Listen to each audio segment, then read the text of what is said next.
Welcome to City on a Hill Gaming, a tabletop RPG actual play podcast. To find out more, download episodes wherever you get podcasts, or visit us online at cityonahillgaming.com, or by sending us an email at cityonahillgaming@gmail.com. You can also support us on patreon.com/cityonahillgaming. We hope you enjoy our show.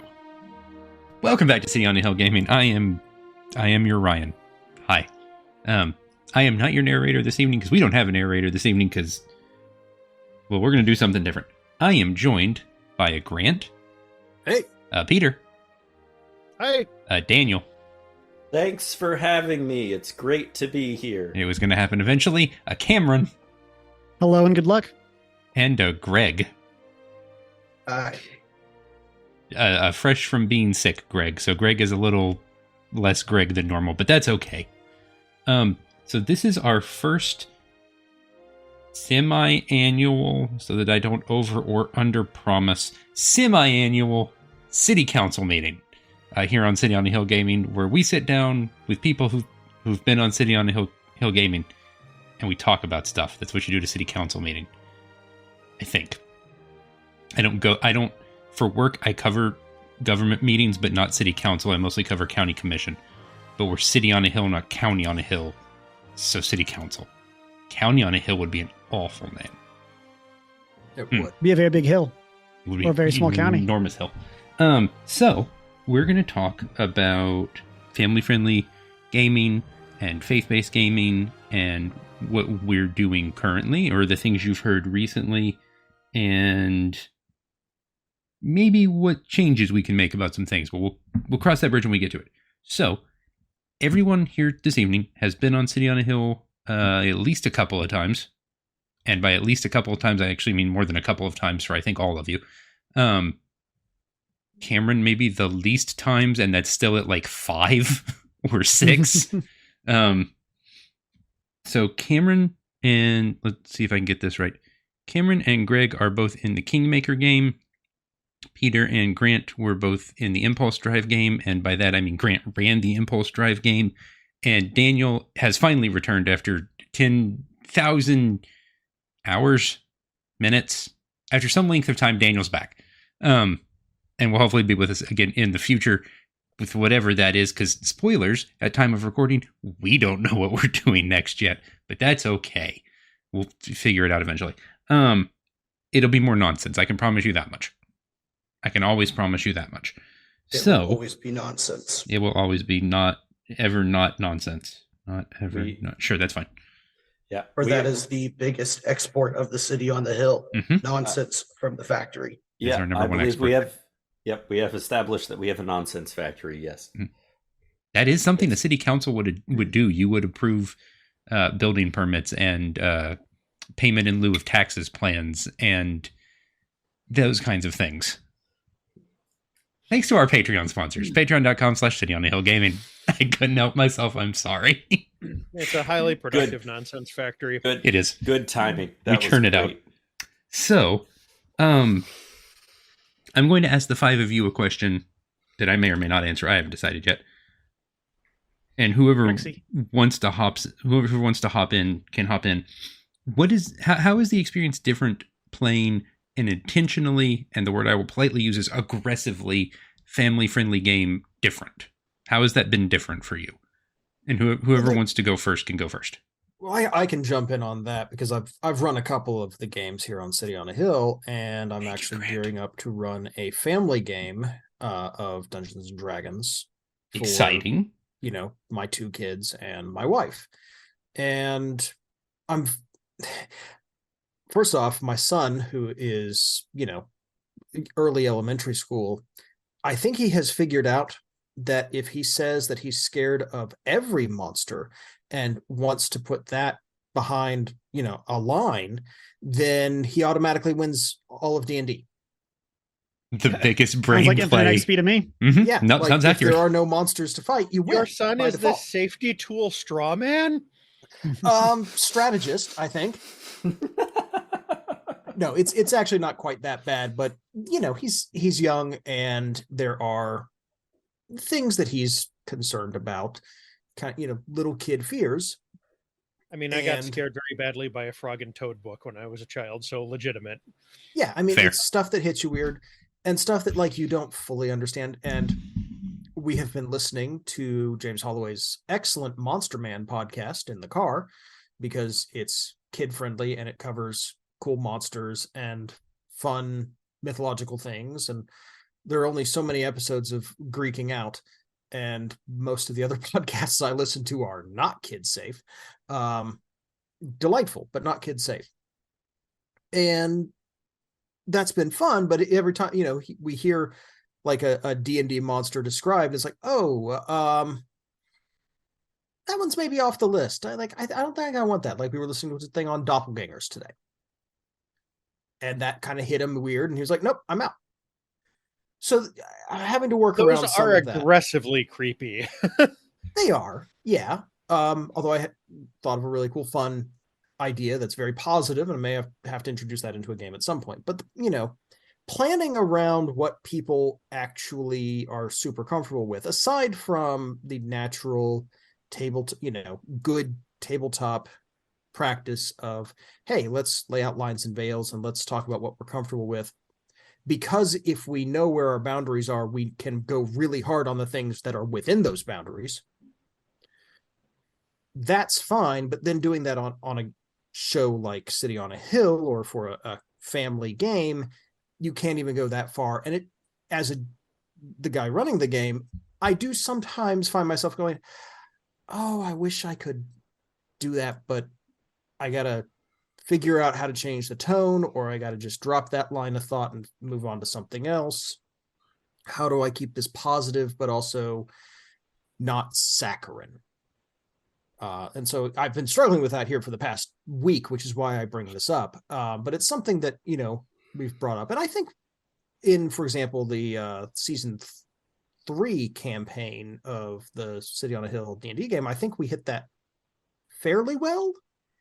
A little heavier, I'll say slightly darker tone, but not in a way that I think was ever necessarily an issue, unless you object to hearing me, Daniel, Peter, Ben, and I think maybe one other person actively rail against economic plans. Well, I mean, it turns out the best villains are, people, not monsters. The closest to what you actually see. Yeah. Mm-hmm. But, that's always an interesting process, is figuring out where those boundaries are and how to tell a story that's still really engaging without without defaulting to this is a scary, gross thing, or this is actually not much of a threat. Finding a threat that isn't, that is still family friendly is something that's something that's not just like a kid's cartoon. Yeah, not exactly. devolving to the point of like for 6 and under kind of thing. Right. Yeah. Yes, and I think that's a common trap that people think family friendly means without conflict. Yeah. I mean, I think a good way to equate this as well is the idea of like television that is targeted at kids versus television that is targeted at kids and has a great message and great character building and great development. Bluey. Like, I'm told you're talking about Bluey. Well, I mean, I'm talking about Avatar: The Last Airbender. Okay, that's we've fine. also been binging with our That's children the immediate the past couple example of weekends, that came to mind too. Yeah, we're 2.5 seasons in, and we're about to finish up with the kids. So yeah, and so like I think that that's a good example of something like this. Like you can boil down family friendly into this: everything is safe. You're in a bubble wrap. Or you can use it as a safe space to explore within specific boundaries. Like the idea that came to mind for me was the idea of like Mark Rosewater's restrictions breed creativity. Of like, it's about trying to tell the story and how do you make these characters not these flat caricatures in a safe way, in an environment that is intentionally trying to be welcoming to all and something that anybody can jump in. Grant and his kids can listen to, all that kind of stuff. Daniel? I've actually got a different angle that I want to touch on before the conversation moves too far. for me as a player, because I've only ever been a player in these games, I feel a lot of, I'm not even going to say pressure. I'm going to say responsibility to have my characters be good role models in some way. I don't know that I have always hit that, but like the desire to do that is constantly in the back of my brain. And that goes all the way back to my very first appearance, which was Desilov back in season 1, where I found out afterwards I came in and like altered the whole tone of the podcast with him. You broke Jenna. You actively broke Jenna into and not in a bad way, but in a, oh, we could be doing that kind of way. Yeah, absolutely. When I think there's a line you have to find between, and my analogy may suck, and I'll admit that, thing the employee handbook tells you have to do versus thing you choose to embrace as like a job responsibility. Mm-hmm. And Peter was the first person in show history to embrace this as more of a challenge instead of a guardrail, I guess. Yeah, I deliberately okay, so I actually at the time I thought you guys were basically doing what Desilov was. So I was like, okay, I had like all the stress. I'm like, I'm gonna set the, best example I possibly can. I'm gonna make this really like kind, wholesome character that's got just a lot of virtue and just is really gonna, be like merciful and compassionate. And I had no idea that I was doing anything beyond just trying to fit in. We were a little murder hobo-y still in season 1.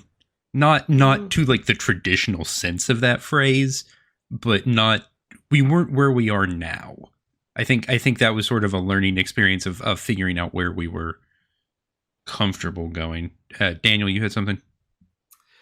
Yeah. So I guess I can kind of touch on a whole lot of this because I think out of everyone here, I was the only player, like active player character in season 1. Active regular that's here tonight, yeah. Yeah, like regular PC. So I distinctly remember the moment for Desilov when there was like a combat, and then afterwards you like actively helped one of the people we were fighting and like healed his leg and gave him a stick to walk, something of that nature. And I remember as a player going, oh, this is a moment that like it's one of those, it was one of those like, yeah, this is kind of like a not only a character defining moment, but this was the first hint of something like kind of unique that we could make this podcast be about, that a lot of other like RPs or like, even like real play podcast like didn't have. And I kind of took that as like a jumping off point. And it's one of the reasons why I made Vatten the way I did. And like, because what I really like about what we're doing, and I was also going to drop Mark Rosewater and say restrictions breed creativity, because in that sense it does two things. One, there's a whole bunch of tropes that you basically can't or shouldn't use for like a family friendly podcast that exist in D&D that aren't worth remunerating here because it's just outside of the scope of what we're doing. But two, you can take the things you like about D&D that might not necessarily fit, but you can think, okay, but how can we make this still work within this frame? And then that's when the really creative thinking stuff starts. So, how do I make a ranger that has like this harsh backstory, but you can then get a redemption arc, because a lot of what we can do is about, we can have this focus on redemption and being a better person than you used to be, or even a character like Ansel, like I felt safer having Ansel in a campaign in this sort of setting rather than one that would be in like a traditional D&D setting, because it seemed like a really almost unique place to kind of play in that space. So I really liked that aspect of it. And I think again it's a good chance to be able to even delve into a little tougher, a little more nebulous subjects without but still be able to wrestle with them, but in a way that's a little maybe a little safer, that that everyone here is kind of on the same page. So I think yeah, it's to paraphrase somebody else, it's the difference between the job description and what the job's about. And once you kind of figure, in this case, what the game is about and what our sessions are about, rather than just on the face family friendly, you have, all right, but what is this session about? Like, what's the actual heart of the matter? What's something that my character is like experiencing that works within this greater storyline? And for me, I think that's very freeing, because that gets all the creative juices flowing. And it's kind of a demonstration that you don't need to rely on the murder hobo tropes, or something really gory or over dramatic, or a bunch of the other, like, not family friendly things that show up in D&D. You don't need to rely on those to still have a good game. And I think it's one thing, going back to, oh, sorry, I wanted go ahead. to say something about Ansel. Is I think one of the things that's been interesting, and we kind of alluded to this at the beginning when we were talking about like the nonsense factory and stuff like that, is when your standard like D&D bloody violence really isn't on the table, you do have a lot more room for humor, because things are inherently safer. Like, doing something funny is not going to seriously risk getting your character killed and taken away from you, for instance. Like, it shifts the frame of the game, so you can find your entertainment in different ways than is typical for D&D, which is kind of fascinating to me. Yeah, and that's an interesting point, because one of the things that I think really stands out for family-friendly gaming, especially the kind that we're doing here, is because, well, let's just end this with murder is off the table. Your usual hobo, murder hobo violence kind of solution. I think that opens up a lot more room for social resolutions to encounters.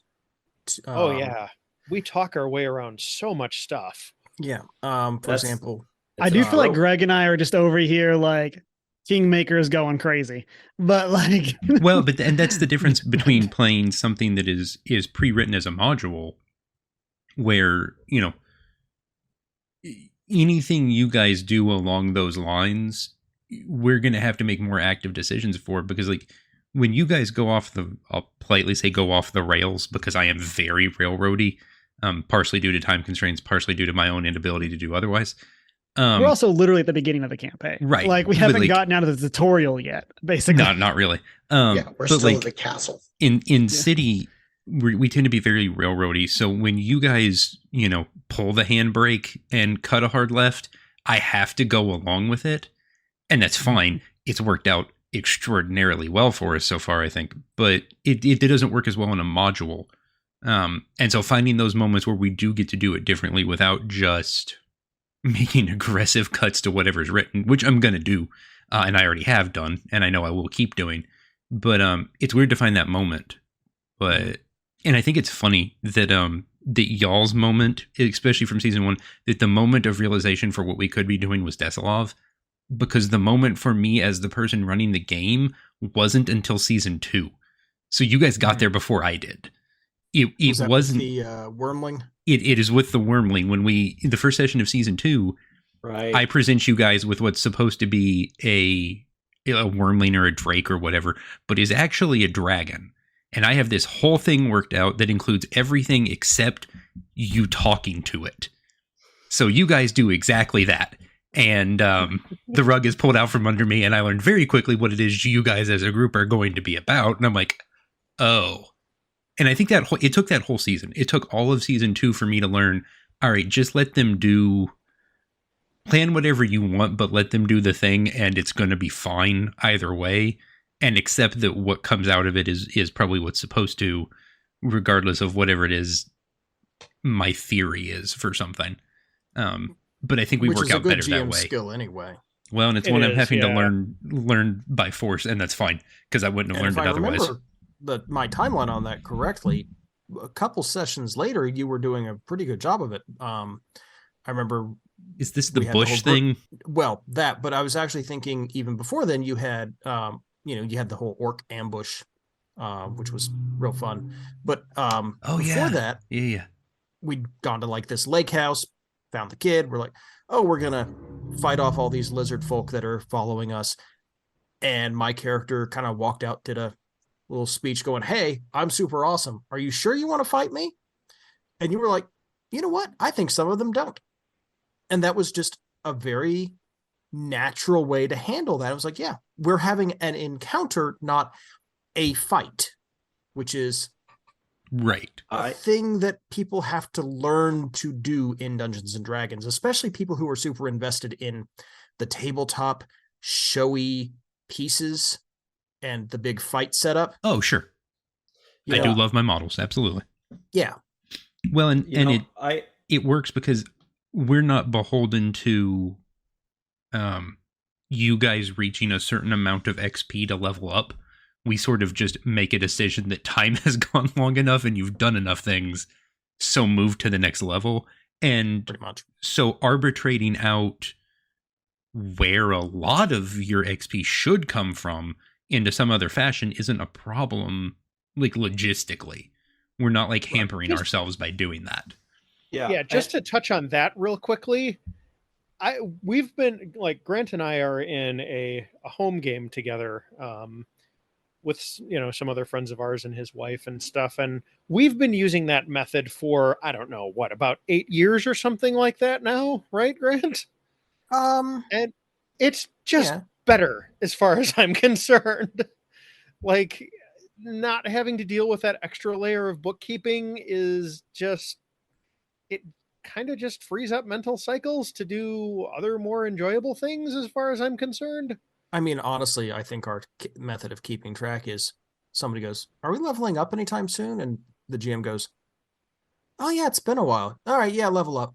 Go ahead. Yeah. Yeah. Mm-hmm. That's a valid method. Like in our, most recently with ours, it's like, you guys are really getting stepped on by a lot of the stuff that I want to use in the game. Why don't you just take 2 levels and let's see how that goes? Oh, good. That's the classic. The GM's been reading the monster manual. Uh-huh.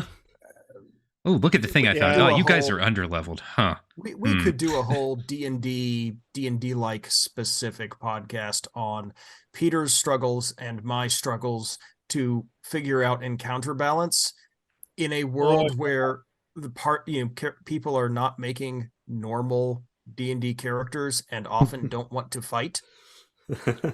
Yeah, like I have never in my entire GMing career had what must be the exquisite pleasure of running a game for the standard fighter, cleric, wizard, rogue party.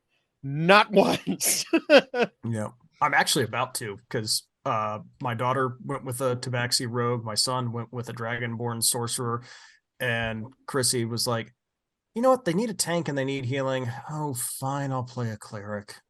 Just don't expect me to change my spells. No, so no, that's fine. No offense, Peter, but that's also how I feel about playing a cleric. Hey, man, you can't all be people of taste. Mood. Cleric is my favorite class. One of my least characters I have played in 5e that had spells was in your game. Greg, what do you think of the family friendly? The swarm of crickets. It just those at home could not see Cameron's face shaking at that. I don't know, Peter. Have you listened to the Kingmaker session 0? I have not. Greg made a thing. I didn't even bring it up. Greg made a whole pile of a thing. It wasn't a pile, it was humanoid shaped. It is loosely humanoid shaped. I have a particular way I am viewed online, and it is much nicer and friendlier than I am in person. I am not as nice in person as I am online. And so playing a strictly family-friendly game, especially in other not G and PG rated games for other podcasts, it is there is you have to force yourself to do that, and that is not a bad thing. No, I think it forces us to make some interesting decisions. And Grant neatly already answered question number 2 on my list while answering question number 1, so we skip that one now because it was going to be the same question but for GMing.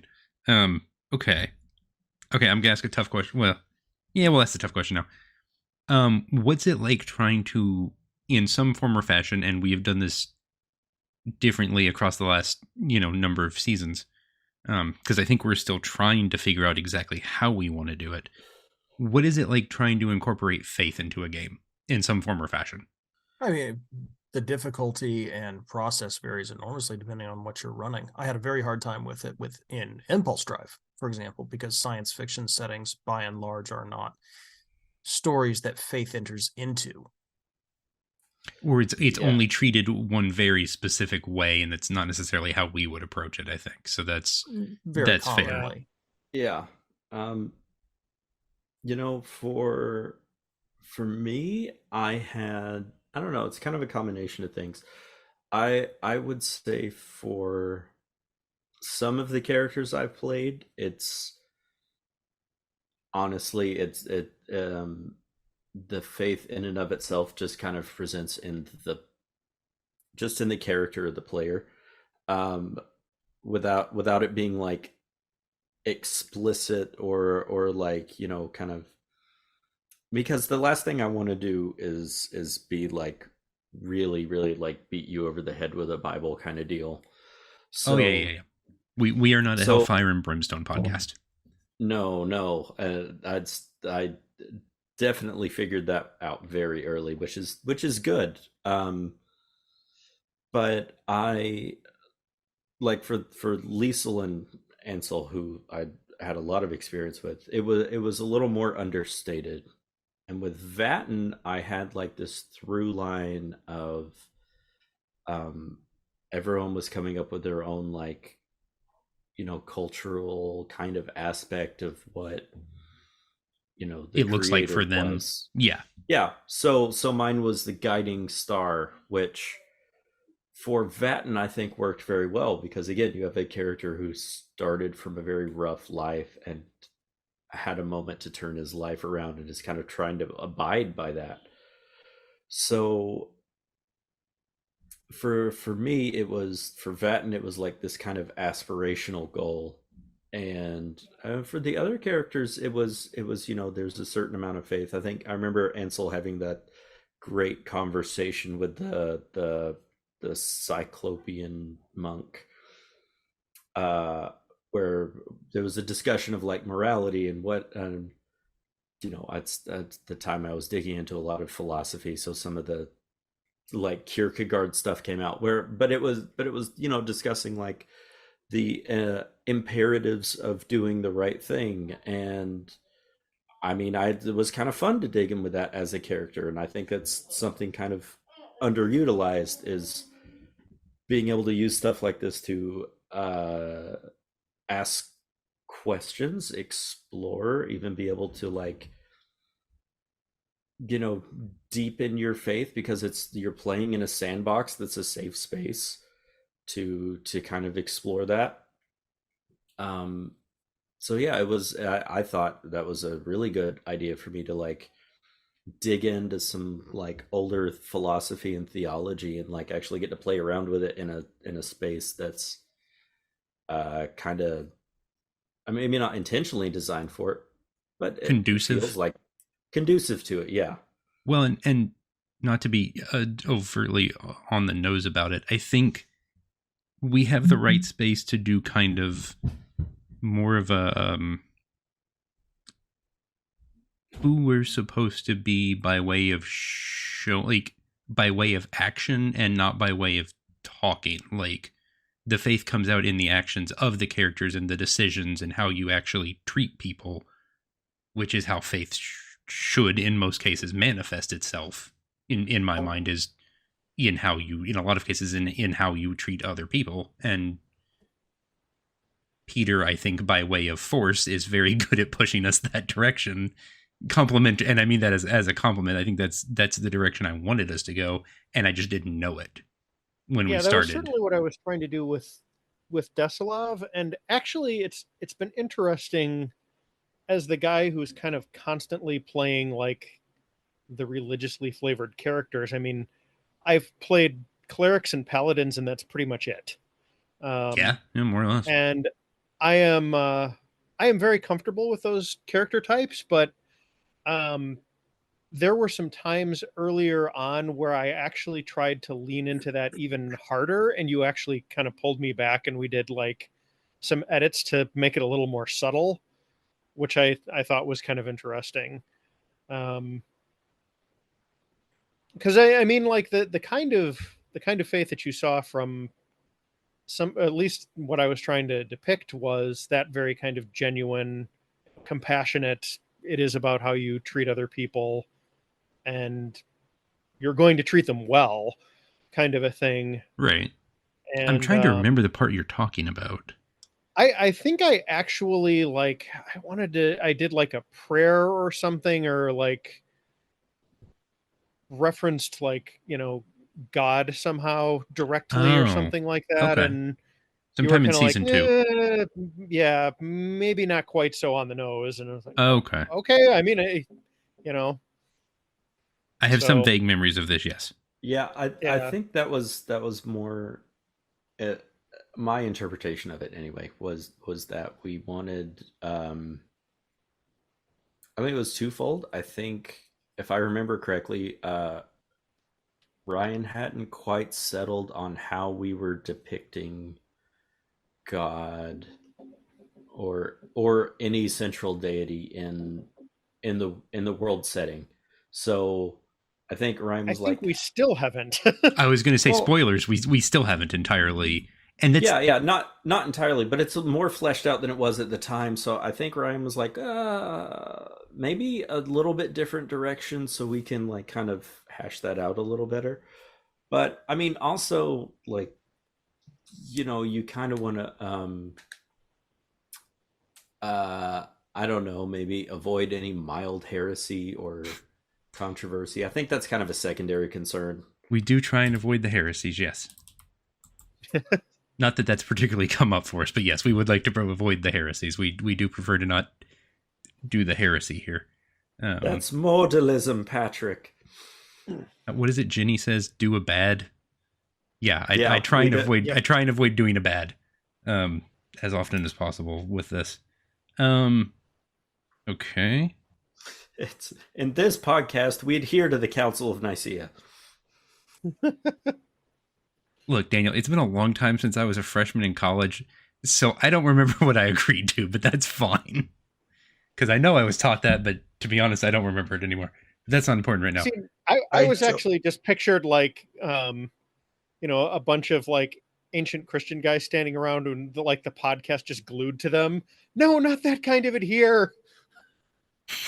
I made my sense uncomfortable now. He has. I don't know Daniel's particular denominational background, but just from what I know of everybody else, I believe we have 5 different denominations recognized between us. Maybe Probably 6 because of Daniel. I don't know. Well, I was raised Baptist, married into Pentecostal, now go to UCC. So, Methabaptist Congregational. Welcome. I think your boy is the lone Pentecostal in the group currently. I may be mistaken about that, but at least on this show tonight, I think I'm the lone Pentecostal. Okay, so, and I'll ask it this way because I know we've got kind of a weird schedule tonight. do we want to keep going on faith, or do we want to go to the last thing on my list? I have a quick thing on the faith one, and this is more of a like kind of just putting this out there. Yeah, We go for can like, this is one of the things that I think is very interesting about Kingmaker so far. Like both with being like a pre-made campaign, but it's also Pathfinder. It's also, I'm going to say edgy, but not in like the internet meme kind of edgy. Yeah, we don't do that here. But yes, like actually. and this is something that, like, of course, we as like players in the game or characters in the game don't really know each other yet. But I do think it's interesting that at least so far in Kingmaker, there have been no characters seem to have explicitly tied faith to their character. I know I definitely didn't with Ezek. But Greg saying he is. The Leshy. Yes, the Leshy is in fact tied. Yeah. Very heavily. It just hasn't come up much yet. Okay. Yeah, that's kind of why I wanted to couch that with like, I mean, in game time, we've known each other for like 4 hours or something like that. Yeah. So, like More several like- of those we were asleep. So Well, like, yeah, you know, I think it's like 12 hours with most of that. yeah. This is true. And so, yeah, that's something that I'm kind of interested in. And like, I'm curious to what this is going to look like as a group that we are committed to the idea of family friendly, but as a group that we're not, or at least it seems we are much less intentional, especially like when compared to like what Peter has done in the past.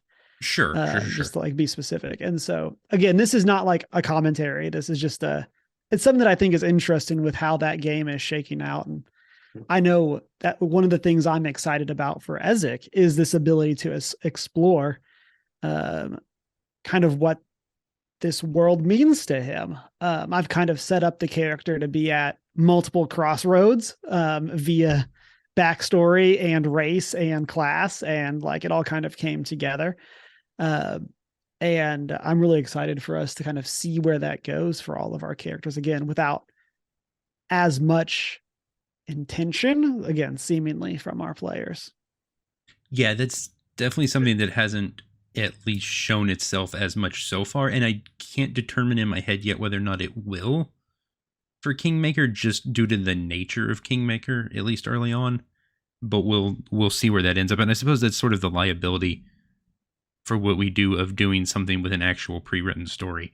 The box is a little different. That's the nice thing about being what's the word I want, homebrewed or whatever, is that it's a complete and open sandbox, and we can do actually whatever we want without having to take a wrench, a hammer, and 3 saws to someone's hard work, politely. Which is what I'm gonna do to parts of Kingmaker, but we'll get there when we get there. Greg. Kind of piggybacking with that a little bit, since Bootsy is very intentionally, very, very heavily backstoried. To have parts like that, just kind of another difference between this and like other games I'm in, is I've seen discussions in Christian D&D spaces online of it's a heresy to have your character worship God or a god-like God because it's a fictional game, or it's a heresy to have your character worship a fictional God because it's not God. And personally, I think neither of those are heresies. That's beside me. That's beside the point. Either way, That's another conversation about how we can't like, agree with each other and get along. That's something else. But usually in my not sitting on a hill games, my characters tend to just not have a focus on a faith whatsoever, unless like it actually comes up in discussion in the game. I just leave that blank, versus like a little bit with like kind of with Brock, but very heavily with Bootsy, is making that part of them. Because I think prior to Brock and Bootsy, the closest I ever got was a Asmir barbarian, who I can't remember the subclass for barbarian. It was the celestial kind. So anytime that like he would rage and Poppet's wings in the same turn, I had a phrase for him. By the power of by Selune, I will punish you. Because Selune was the goddess of the moon, and I was just ripping off Sailor Moon. As one should. No objections to that. That's fine. I mean, someone has to be fighting evil by moonlight. Mhm. Exactly. Oh no, This is I true. actually like said the whole thing. I just swapped out some of the words for Selune and somebody else. I forgot who it was. Because I mean, if you aren't really trying. Let's just be honest with ourselves, and we don't stand for that here. So yeah, because putting more of the faith into there is something I specifically, learning how to talk again after bronchitis and still having to change how I say his words. But that's something I specifically like requested for it whenever we were talking about this things for Kingmaker. I went, this is something like I want more of. Right. Okay. So, and that takes me to my last general question, which is going to be deeply self-aggrandizing, probably, but that's fine. How can we do it better? Any of it? I think the first thing we need to make sure of, and this is a general statement about a lot of family-friendly and Christian media, is basically make sure that we are not substituting family-friendly and Christian for good. Hard agree. No objection there. There's a lot of stuff that just rides on the coattails of family-friendly and doesn't actually put effort in, and it deserves just as much or more effort when, there's an element, at least any element of faith involved. To paraphrase I grew Jenny, up in the 90s and got a lot of Christian shovelware sent my way. Trust me, the children's media market is also still that. it's gotten better, but not enough. Sorry, I just got a flashback of there were VHS tapes that were like silver bordered, that was about a family that like fell into quicksand and then showed up in Bible times. Yeah. I know exactly. I don't think they were a family, but they're teenagers. I know exactly what you're talking about. It was like a whole family. There's like 3 or 4 of them. Yeah, and they don't just remember anything about that. They travel I think it was through history, Bible history. I think it was called Adventures in the Bible. Probably.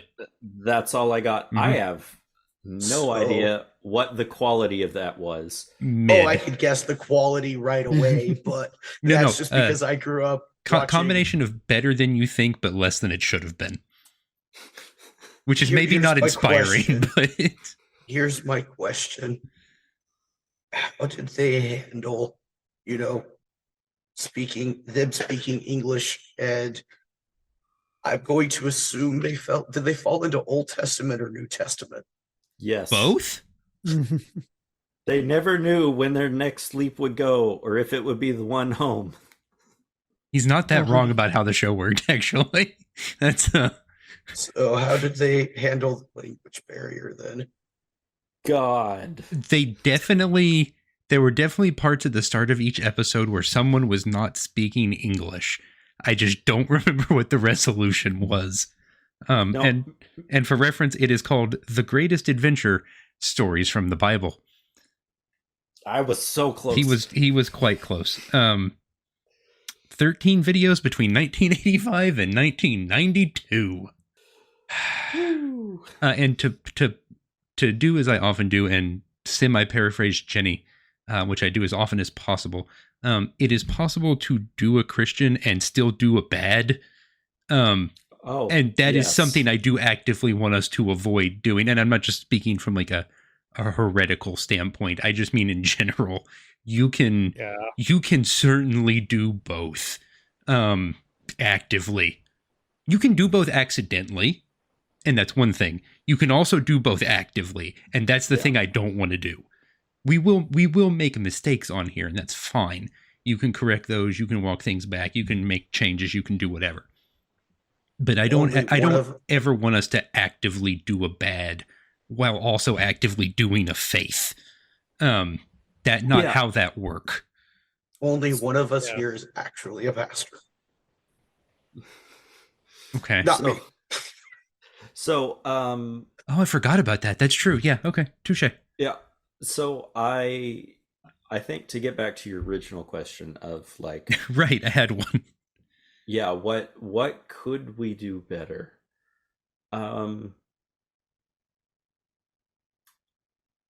So it's a little like it's a tricky question to answer just in general.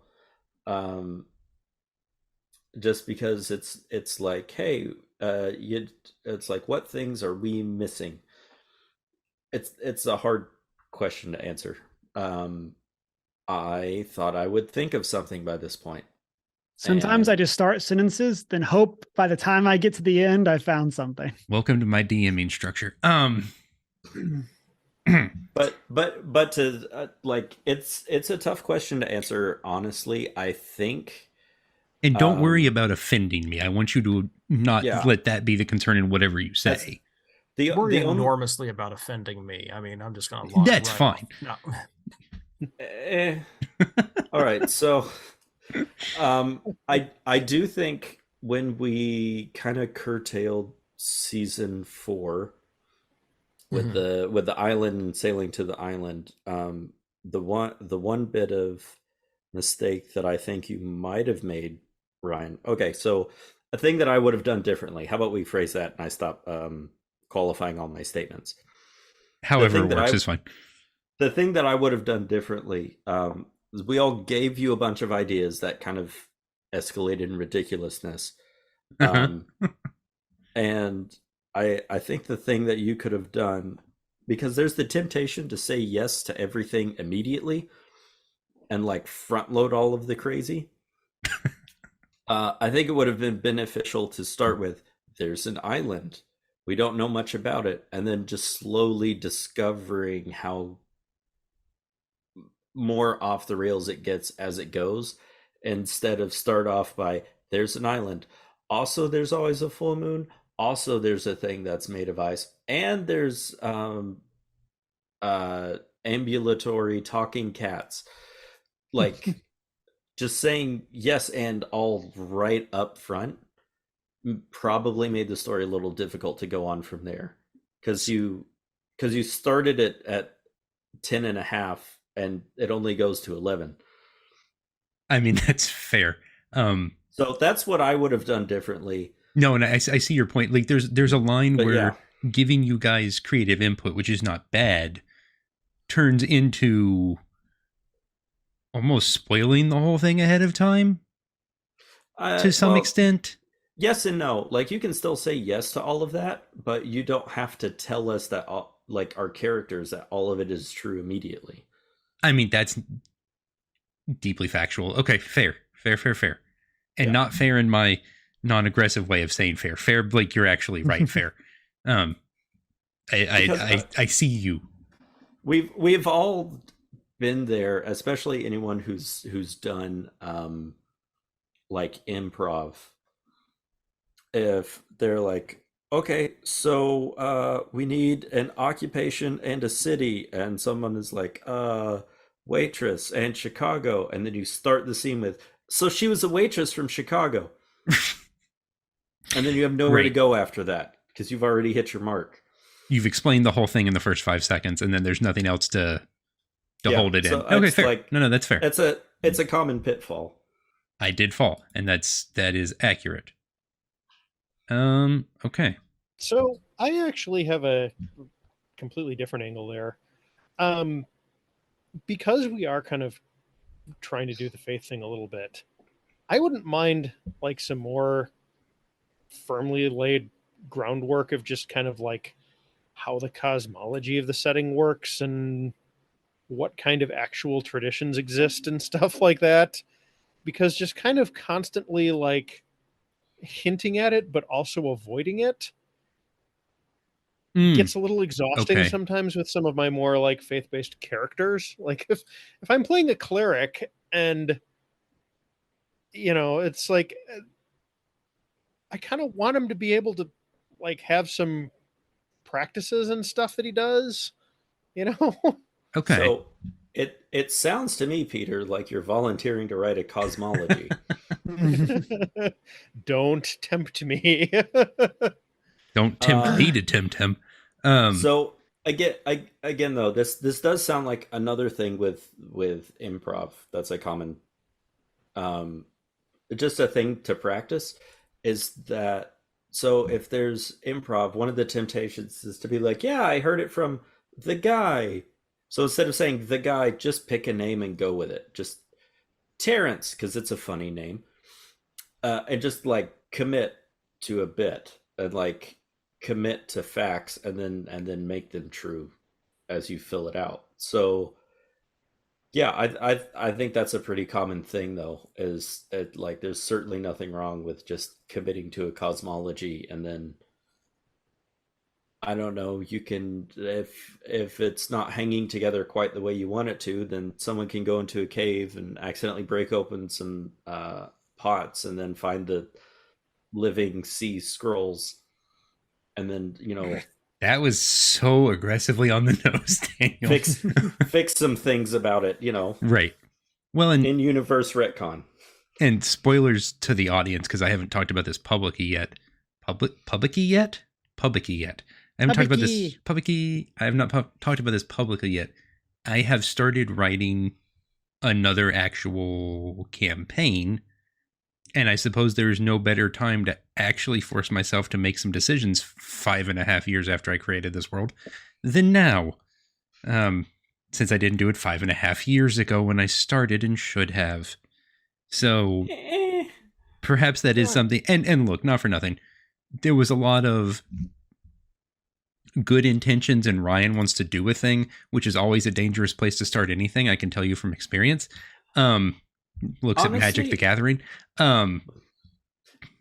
But that notwithstanding, there is a point where you do have to make decisions, and at some point I probably should. Well, to your credit, I do think that you weren't, like, you didn't wait until everything was absolutely perfect in order before hitting the go button, which is where, like, I'm going to make up a number, 98.6% of projects die in the I have to wait till everything's just right and then I'll start phase. Yeah.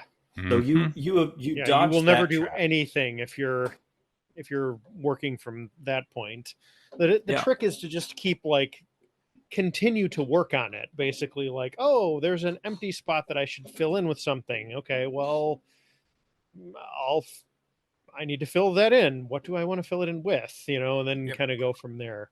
Well, and I think you're in a little bit of a tough spot because it's an actual play podcast and there's a record of stuff that's come before that you feel beholden to. When you're writing and rewriting, you can just be like, nah, you know what? We'll change this whole thing.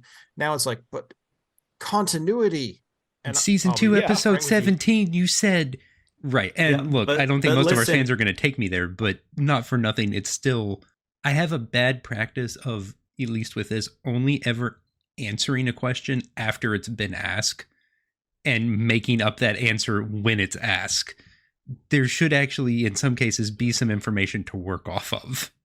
Yep. And I think this kind of goes into what I was going to suggest, and it ties in with what Daniel was saying. And one, I think we could do more with the players being wrong, or the characters being wrong, I guess is the way to say it. Like, now, like, I say that I'm going to immediately caveat it with, but it's a fine line. Like, this is something that, like, I know when I'm creating characters, I try to work into their story. And Ryan, I gave you some with Ezek, right? Of like, this character believes these things. They might not be true, or these are the things that, like, something happened here. I don't know what it is. Like, I think that's something that can be very valuable. And I think that there's, to use the roll an insight check or roll a history check. Oh, you rolled a 20, you know this. Like, you can know a fact that's wrong. Like, I think that there's some more stuff that can happen with that type of thing.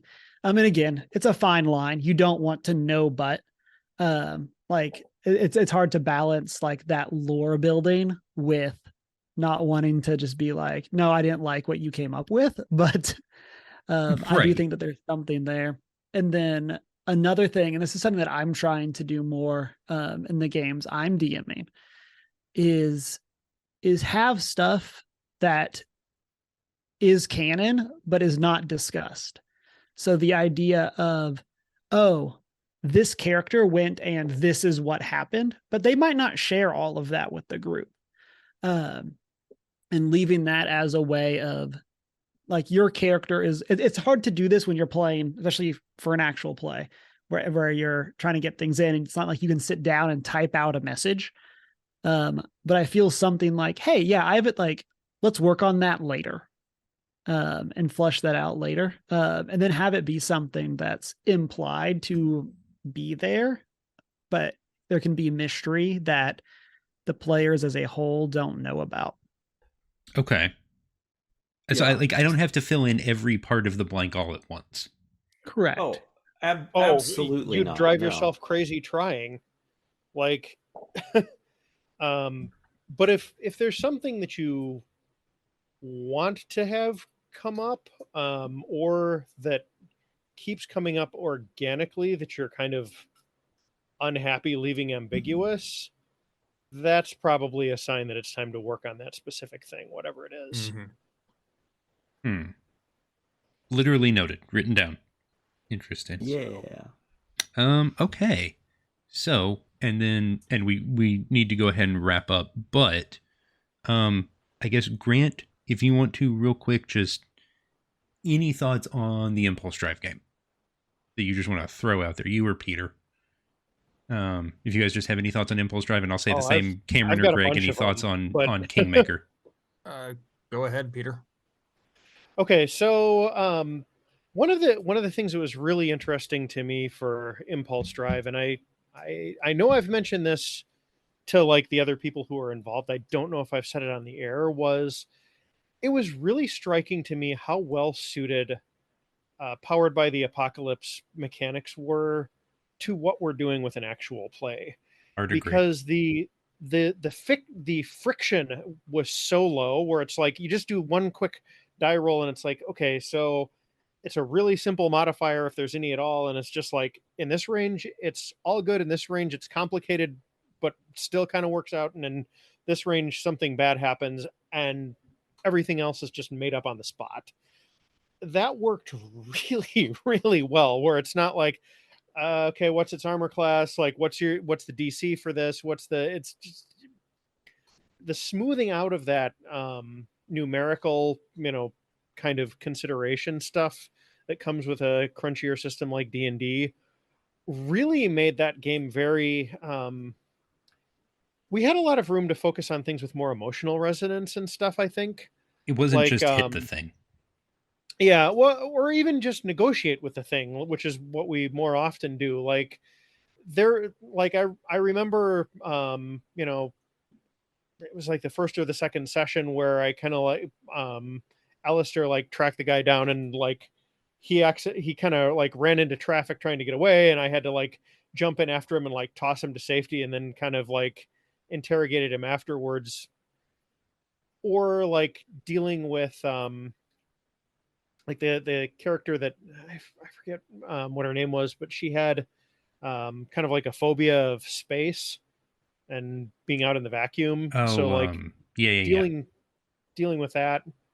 It was just, there was more room for that sort of a thing. So that's Liz's character.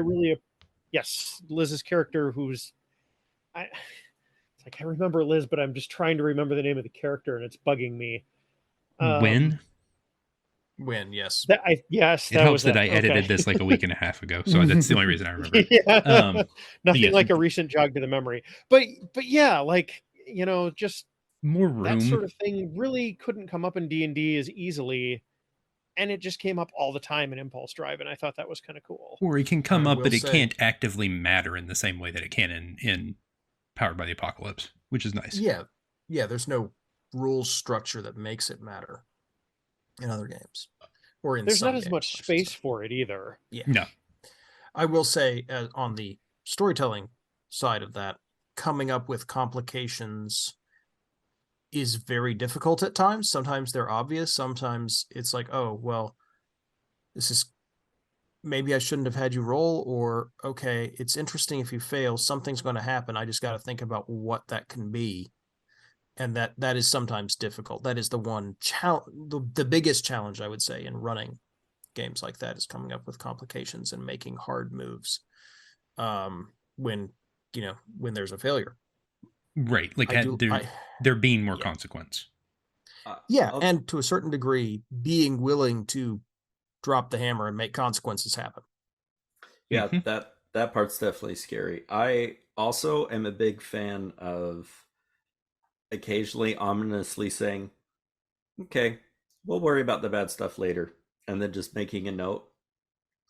And then just wrapping it back around to eventually. Okay, either of the Kingmaker homies. What you got? Or both of the Kingmaker homies. Neither of the Kingmaker homies. Say, Greg, you can go first. I feel like I've talked more than Greg. Both of you. Greg's also sick.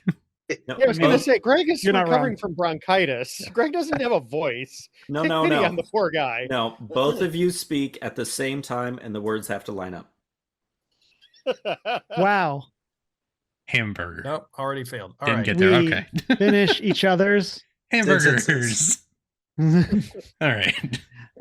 I can go ahead and go. Yeah, go for it. So I'm really excited about Kingmaker. I've really been enjoying our sessions that we've had so far, and I like that we have a diverse group of players and a pretty diverse group of characters.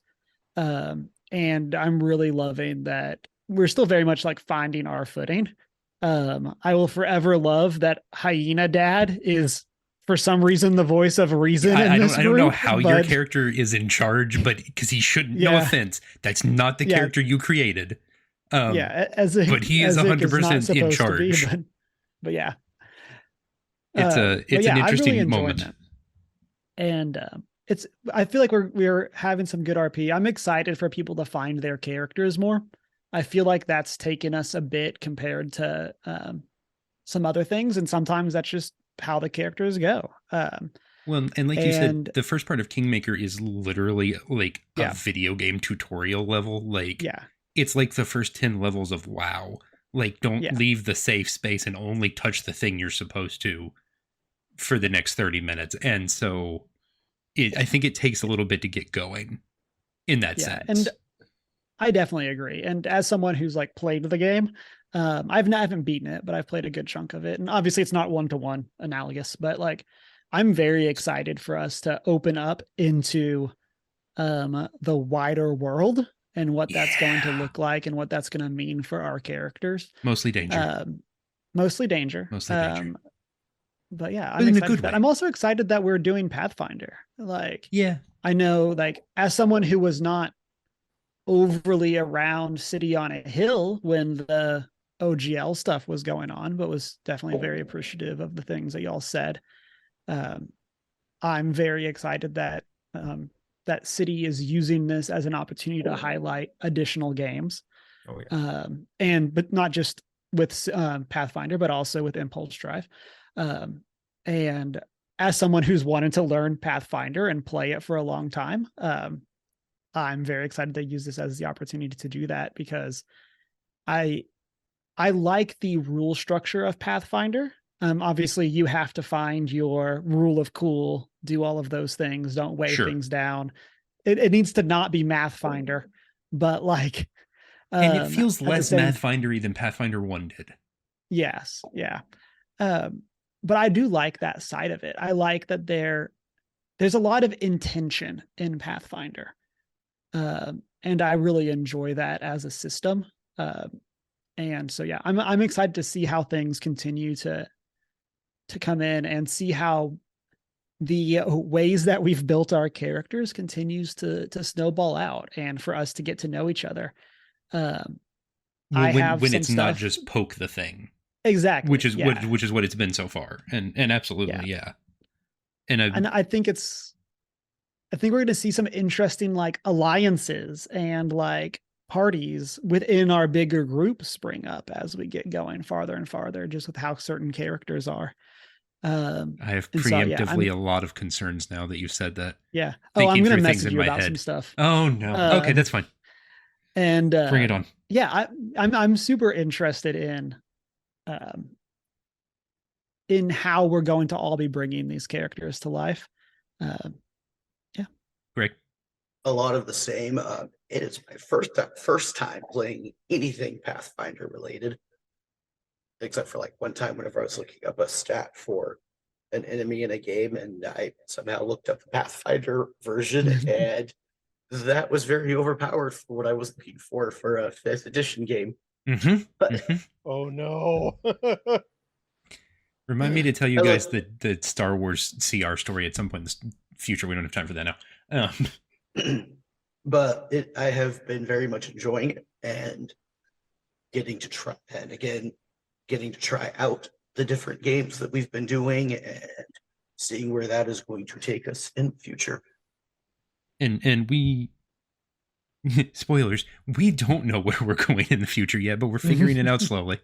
And I think we have some interesting opportunities coming up, and to keep, like Cameron said, highlighting some different things, but just also finding spaces where we're comfortable playing, because we've played a bunch of different things, and some of them we've been very comfortable with, and some of them Kingmaker, Ryan's at least not very comfortable with yet. Sweet mercy, they made some rules changes from 1.0 Pathfinder to 2.0, but that's fine. We're getting there. Thank you, Cameron, for the assistance. But I think we'll get there in the long run. And this specifically tonight is something you will start hearing on occasion. Like I said, our semi-annual city council meetings, where we're just going to bring in different folks and talk about DMing stuff and character stuff and player stuff and ideas we have and things that we don't get to talk about in a 2.5 hour session, because we're talking about the business of, like you said, Mathfinder, or however you fish puns. Yeah. And we're making fish puns. I looked at some decisions I was making for season 5, and I may have to change some of them specifically to avoid that exact thing happening again. You can't stop me. I can try and divert you slightly, but no, I can't. I cannot stop you. You can't stop it. It's happening. Embrace it. I can just see Daniel just like reaching over and like pulling his giant book of fish puns just closer with every word. Now, listen, I will make fish puns just for the halibut. There it was. I knew it was going to happen eventually. That was the easy, but that, honestly, I think we all know that was the easy one, and that he's capable of yes. much more than that. So let's not press the issue. Actually, yeah. You really don't want me to let slip the Cods of War. There it was. All right, that was better. I think you've made the halibut one before. He has. He's made both of those before. Oh, yeah, that was shooting fish in a barrel. That one's also happened. Yes, he's season 2. So that's all the time we have for tonight. Thank you to Peter, Grant, Greg, Daniel, and Cameron for joining me. Links in the descriptions to all the places you can find them on the internet, and all the places you can find us on the internet. Our website sort of works now. And I'm maybe moving things to YouTube. I got to figure some stuff out first, but I'm considering doing that. But I think the website sort of is functioning again, loosely. Are you going to put the Zoom call video on YouTube then too, so people can actually see the weird facial expressions and hand movements I make? But then all of you guys can see the weird facial expressions I make when I don't know what to do anymore, and that's dangerous for everyone. That's the fun of it. That's not true at all.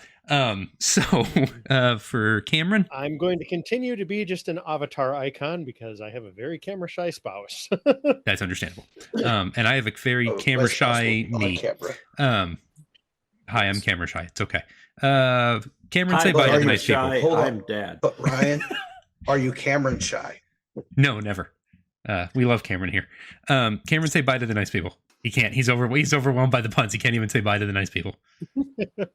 Cameron, say bye to the nice people. Bye. Sorry, my Discord updated and it locked up my audio. Oh, no, you're good. Dang it, Discord.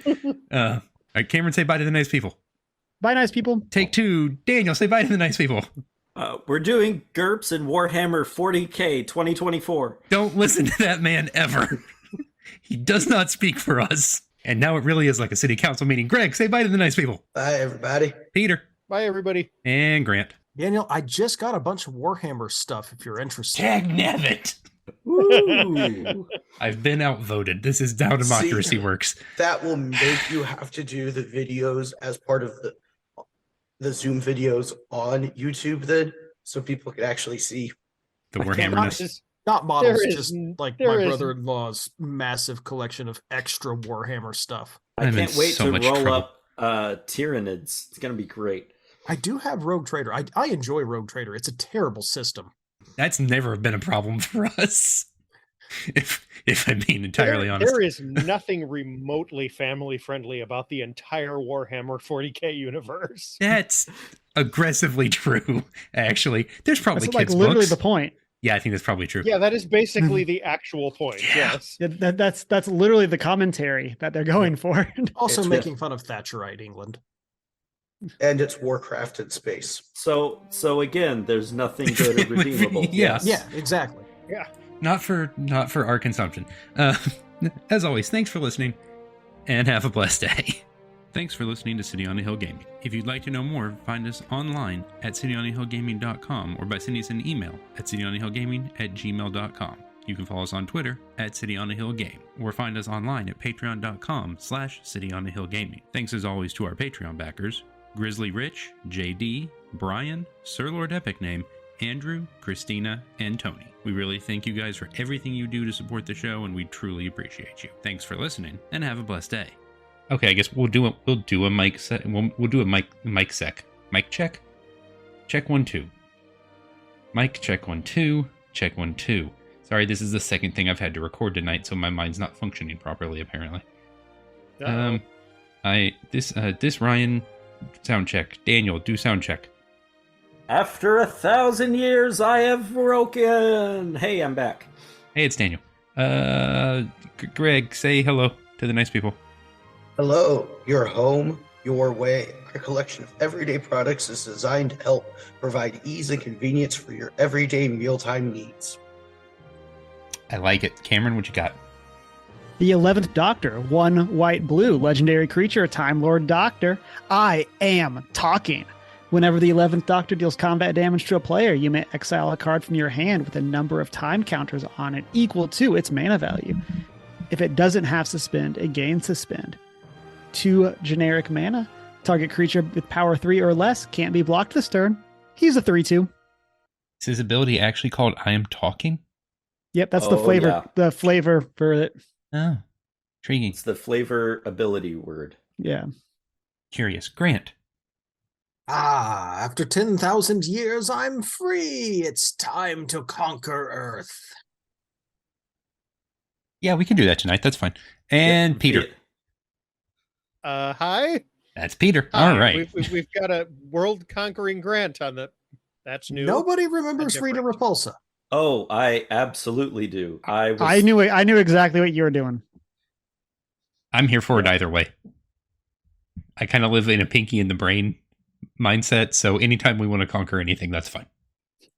Or just go back to the 90s and remember them fondly. Yes. You want to hear a video I saw recently that was semi-related to Pinky and the Brain? Semi? Okay. The guy who voices Pinky, he does a lot of voice acting. Like he was also Yakko on Animaniacs, but he also did Dr. Scratch and Sniff. So I saw a video of him and E.G. Daily, who was doing her Tommy Pickles voice, and he was doing Dr. Scratch and Sniff, and they were doing the courtroom scene from Few Good Men. Yep. I find that saw clips moderately from that. concerning, but okay. I'll allow it. It's really funny. I saw some clips. Just from it. imagine Tommy Pickles saying, "You want the truth? You can't handle the truth." I'd have watched that episode of Rugrats repeatedly. There was really something there. Someone should write that down. Okay.